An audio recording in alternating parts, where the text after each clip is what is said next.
সাহেব তাকে কত গিফট দিয়েছেন তা নাকি কোনোদিন গুনেই দেখেননি আমাদের সুস্মিতা।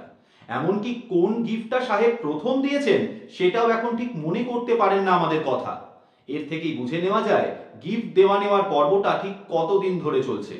তারা তো নিজেদের সম্পর্ক নিয়ে সব সময় এক অদ্ভুত ধোঁয়াশা বজায় রেখে চলেন, কিন্তু দর্শকের আর কিছু বুঝতে বাকি নেই। আর দর্শকের অনুমানকে আরো ভরসা যোগাচ্ছে সাহেবের কাছের বন্ধু ঐন্দ্রিলার বক্তব্য। ঐন্দ্রিলা বলেন, বন্ধু বলে অনেক কথা নাকি তাকে চেপে থাকতে হয়, কিন্তু কথার উপরে জোর দিয়ে তিনি নিজের বক্তব্য ভালো করেই পরিষ্কার করে দেন।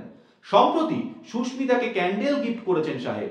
সিরিয়ালের গল্পের গতি যেমনই চলুক, সাহেব ও সুস্মিতার নিজেদের ইকুয়েশন ঠিকই বজায় রেখে চলেছেন। যে কোনো পাবলিক প্রোগ্রামেও দুইজন একসাথেই হাজির হন।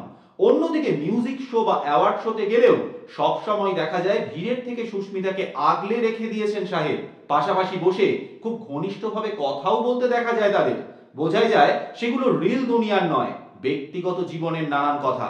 আর তাদের ক্যামেরার বাইরের এই কেমিস্ট্রির সরাসরি প্রভাব পড়ে তাদের অভিনয়ও। পাচক মশাই ও কথার রোমান্টিক কেমিস্ট্রি যেন সারাদিন ধরে বই নিয়ে চলেন সাহেব ও সুস্মিতা। আর তার মধ্যে গিফট দেওয়া নেওয়া থাকবে না সেটা কখনো হতে পারে? এমনই বিনোদন দুনিয়ার প্রতি মুহূর্তের হারির খবর সাত তাড়াতাড়ি আপনাদের কাছে পৌঁছে দিতে বদ্ধপরিকর টাইমলাইন ক্রিয়েশন। আপনাদের কেমন লাগে সাহেব সুস্মিতার জুটি? মন্তব্য করে জানান আমাদের মন্তব্যের বাক্সে।